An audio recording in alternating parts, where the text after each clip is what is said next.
मक्का royal clock tower को बनाने में लगभग $16 बिलियन का खर्च किया गया था। सऊदी किंग अब्दुल अजीज रॉयल क्लॉक टावर पर दुनिया का सबसे बड़ा घड़ियाल लगाना चाहते थे, जिसके ऊपर लगा होगा एक बहुत बड़ा हीरा और सबसे टॉप पर एक गोल्ड प्लेटेड क्रिसेंट। पूरा स्ट्रक्चर बनकर कंप्लीट हो चुका था। अब बारी थी इस स्ट्रक्चर के ऊपर दुनिया की सबसे बड़ी घड़ी बनाने की। इस काम को अंजाम देने के लिए जर्मनी की पैरेट नामी कंपनी को सिलेक्ट किया गया, जिनको इस काम में 165 सालों का एक्सपीरियंस था। इन सब में सबसे बड़ा चैलेंज इस घड़ियाल के कांटे थे। इनको ऐसे डिजाइन करना था कि ये तेज हवा में उखड़ ना पाए। इस घड़ियाल का बड़ा कांटा 23 मीटर्स जबकि छोटा कांटा 17 मीटर लंबा रखना था। यूं समझ ले कि बड़े कांटे को अगर सीधा खड़ा किया जाए तो ये ऊंचाई में 5 स्टोरी बिल्डिंग का मुकाबला कर सकता है। 600 मीटर की ऊंचाई पर हवाएं 200 किलोमीटर पर आवर से भी ज्यादा तेज चल सकती है, जो इस कांटे को बड़ी आसानी से उखाड़ सकती है।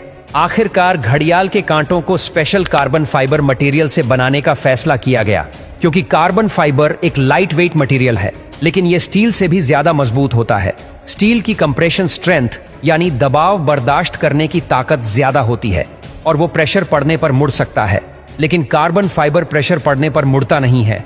इसके अलावा स्टील में जंग लगने का खतरा भी होता है, जबकि कार्बन फाइबर पूरी तरह से रस्ट प्रूफ रहता है। मक्का क्लॉक टावर के लिए 4 नहीं बल्कि 5 कांटों के सेट बनवाए गए और एक स्पेयर में भी बनवा कर रखा गया। एक एक ट्रेलर में सिर्फ एक कांटा लाद कर इसे मक्का क्लॉक टावर तक पहुंचाया गया। ये कांटे इतने बड़े हैं कि इसके अंदर आसानी से चला भी जा सकता है।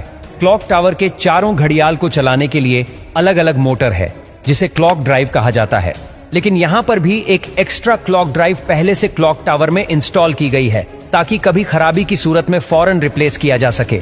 इस घड़ियाल में एक मेंटेनेंस स्विच भी लगाया गया है, जिसे दबाते ही कांटे बिल्कुल सीधे हो जाते हैं और मेंटेनेंस वर्कर्स इसके अंदर जा सकते हैं। इस घड़ियाल के रंग को सिलेक्ट करने के लिए भी काफी सारी रिसर्च की गई।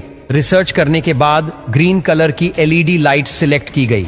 ग्रीन कलर इसीलिए सिलेक्ट किया गया क्योंकि ग्रीन कलर में 8 किलोमीटर दूर से देखने पर भी टाइम सही से नजर आता था। इस क्लॉक टावर पर हैरतअंगेज तौर पर टोटल 20 लाख LED लाइट्स लगी है।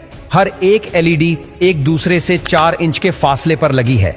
इन 20 लाख LED को भी स्पेशली मक्का के गर्म मौसम को नजर में रखते हुए बनाया गया, जिसमें 1 साल से भी ज्यादा का वक्त लगा। अब बारी थी मक्का क्लॉक टावर के सबसे मुश्किल लेकिन खूबसूरत पार्ट को बनाने की। बिल्डिंग के टॉप पर एक क्रिसेंट लगाना था। ये क्रिसेंट 75 फीट ऊंचा और इतना ही ज्यादा चौड़ा भी है। लाइट वेट रखने के लिए इसे फाइबर ग्लास और कार्बन फाइबर को मिक्स करके बनाया गया, पर फिर भी इसका टोटल वजन 35 टन के करीब है। क्रिसेंट और घड़ियाल के ऊपर हीरे को बनाने की जिम्मेदारी जर्मन कंपनी रीवा को दी गई। जानकारी के लिए बता दे कि इस घड़ियाल को दुबई में बनाया गया और फिर बाद में उसे मक्का ट्रांसपोर्ट किया। सबसे खास बात यह कि क्रिसेंट के कोने कोने पर सोने की लेयर छड़ी होगी, लेकिन अगर ये क्रिसेंट पूरा 1 पीस में बनाया गया तो फिर इसे टॉप तक पहुंचाना और फिर वहां इंस्टॉल करना मुश्किल नहीं बल्कि नामुमकिन होगा, क्योंकि भीड़ और जगह की तंगी की वजह से यहां सिर्फ टावर क्रेन्स काम कर सकती है, पर वो भी इतना ज्यादा वजन एक साथ नहीं उठा सकती। तभी इसे अलग अलग पार्ट्स में बनाने का फैसला किया गया। इस क्रिसेंट पर गोल्ड की लेयर चढ़ाने के लिए करीब 10 करोड़ मोज़ेक टाइल्स के पीसेस चिपकाए गए, जिन पर सोने की लेयर छड़ी हुई थी। हर एक मोज़ेक टाइल्स को बारीकी से बनाया गया और फिर इनको 2 बाई 2 सेंटीमीटर के ब्लॉक में काटा गया। ये पूरा क्रिसेंट भी दुबई में तैयार किया गया और फिर फाइनल टच देने के बाद इसे मक्का भेजा गया।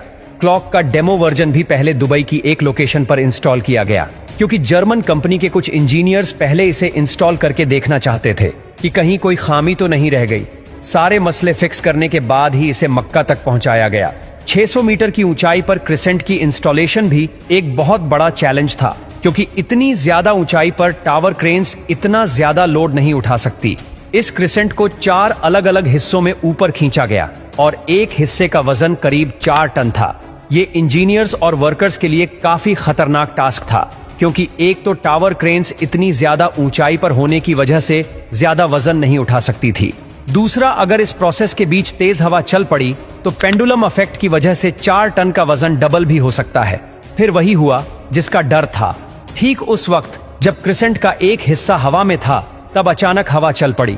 आखिरकार कुछ वर्कर्स ने इसे रस्सियों से पकड़कर हिलने से रोका और फिर इसे पोजीशन में लाकर फिक्स कर दिया गया। इस क्रिसेंट में टोटल 3 फ्लोर्स हैं, एक ऑफिस, एक मीटिंग रूम और एक मस्जिद, जो कि मैन मेड स्ट्रक्चर पर दुनिया की सबसे ऊंची मस्जिद है। और अगर क्लॉक के एरिया की बात की जाए तो सिर्फ एक साइड की क्लॉक 16,000 स्क्वायर फीट पर फैली हुई है। $16 बिलियन की लागत से तैयार किया गया मक्का रॉयल क्लॉक टावर आज तक दुनिया में जितने भी स्काईस्क्रेपर बने हैं उनमें सबसे ज्यादा महंगा है।